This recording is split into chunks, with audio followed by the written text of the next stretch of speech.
Bonjour! Xin chào, Chào anh Christophe! chào Hàn Dung, khỏe không? Em rất khỏe. Còn anh? Khỏe, rất khỏe. Ôi là là, ôi giời ơi. Bonjour tout le monde, bienvenue de la chaîne Humanity and Harmony and Christophe, les délices de Nambiette. yeah! Donc, dans notre vidéo Les intermèdes culturels, Anne-Christophe, de quoi tu as envie de parler? Alors, moi, je vais te parler de la gentillesse vietnamienne. C'est pas parce que tu es là, Oh, hein, je te rassure, mais euh, j'ai des milliers et des milliers d'anecdotes. Alors, je ne vais pas en faire 36 000, je vais vous en faire deux. Deux anecdotes sur la gentillesse vietnamienne. La première, alors pour la petite histoire, j'ai été soigné au Vietnam, je suis parti au Vietnam en fauteuil roulant, je suis revenu du Vietnam sur mes deux jambes. Et quand je suis parti au Vietnam en fauteuil roulant, il a fallu qu'on trouve un appartement. Et donc, on a trouvé un appartement. La dame savait que j'avais un problème de santé. Donc, j'arrive, elle me voit arriver. Alors, il faut savoir qu'au Vietnam, toutes les maisons sont surélevées. Et vous avez une rampe pour monter les scooters dans les maisons. Donc, je suis monté par la rampe scooter. Et donc, elle me fait visiter l'appartement. Je trouve super que j'installe mes affaires. Je redescends en bas avec l'ascenseur. Et là, la dame qui s'appelle Hop et Hop me regarde dans les yeux et me dit « Toi, tu t'occupes de rien. Moi, je vais te donner à manger. Moi, je vais m'occuper de ton appartement. Je vais laver ton linge. » Et pendant 6 mois, elle s'est occupée de moi sans rien me demander en échange. Pas un centime.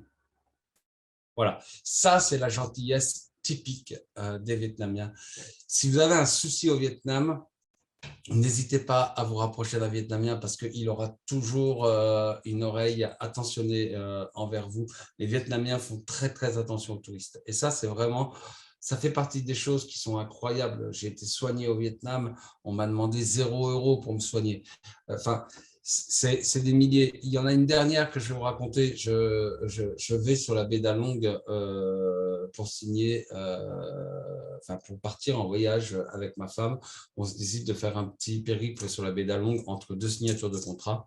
Et j'avais mon téléphone pro et mon téléphone perso. Et on monte sur le bateau, on arrive sur le bateau, j'étais avec des amis vietnamiens, et là, je me rends compte que mon téléphone pro n'est pas sur moi.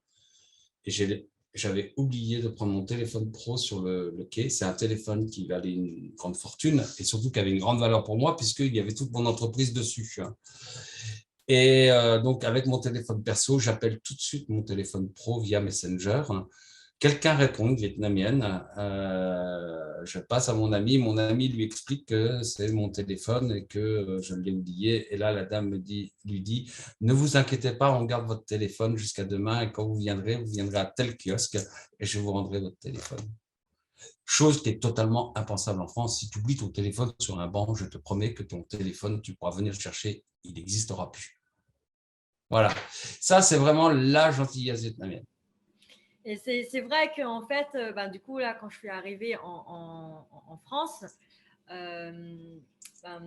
j'avais vu un peu aussi cette différence-là qui est un peu marquant. En gros, moi, j'avais l'habitude, par exemple, voilà, si je devais arriver à l'aéroport assez tôt et puis que j'ai plein de valises et tout ça, je sais que je peux appeler un ami vietnamien pour venir à l'aéroport me chercher et ça, je trouve normal. Ou par exemple, j'ai un déménagement à faire. Et là, donc à l'époque, hein, j'étais avec un ex, il était français 100%. Et donc, en fait, on avait des déménagements et en fait, j'ai appelé, mais c'était que des amis vietnamiens. Donc, en général, quand j'ai besoin d'aide, je poste un truc sur Facebook. Bon, c'est des amis vietnamiens qui viennent m'aider chez moi. Et en fait, on n'avait pas de voiture, donc on faisait tout par métro. Et lui, il était gêné. En fait, il dit, mais pourquoi est-ce que tu oses demander ça en fait à tes amis? Moi, ça me choquait pas. Pour moi, en fait, on est content dans la merde, d'être dans la merde ensemble, quoi, en gros. Et, euh, et c'est normal, on s'entraide. Et puis voilà, j'ai besoin d'aide, donc ils viennent m'aider. Je ne me pose pas plus de questions.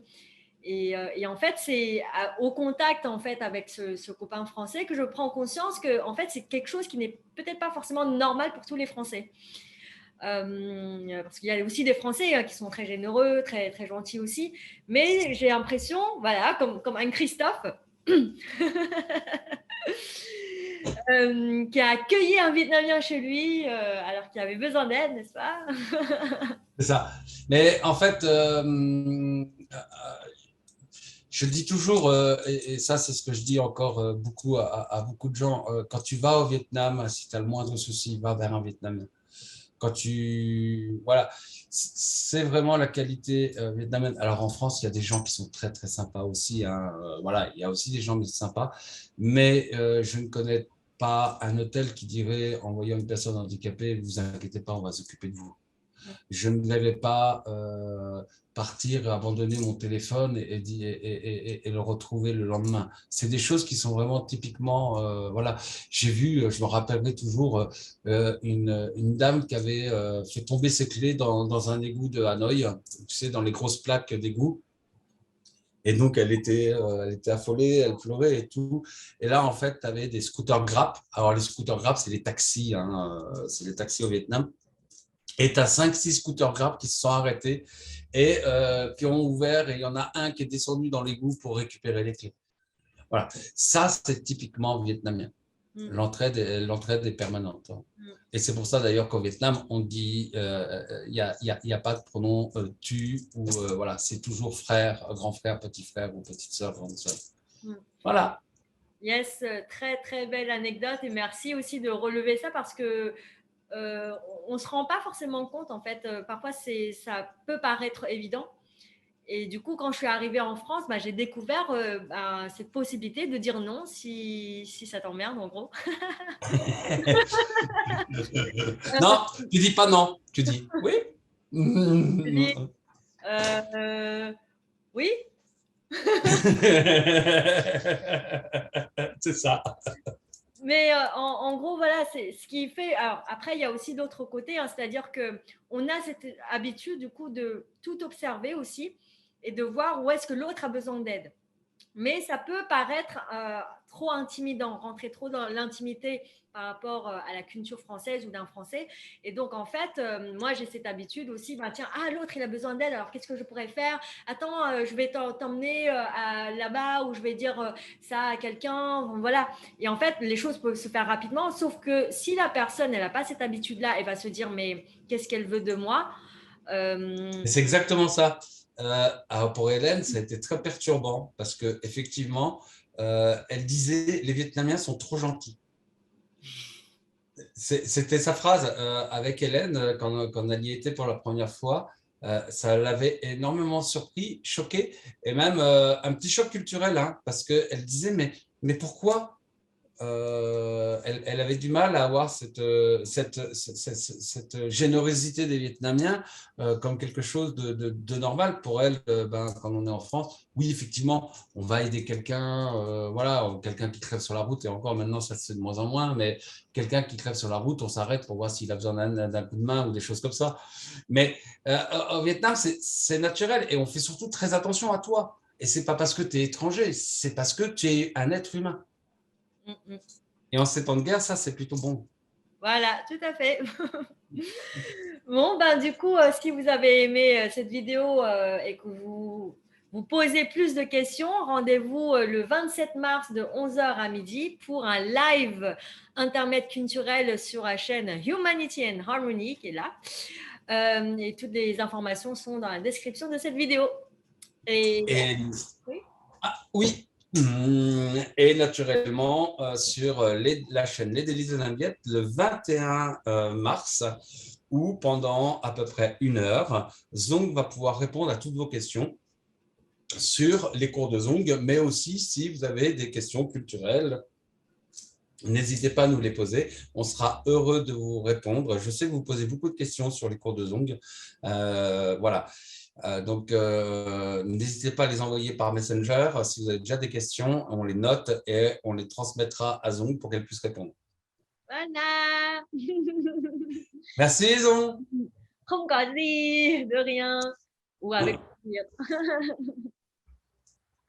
Alors, también, Tabiat, à très bientôt. Ciao, ciao. bye. Bye bye.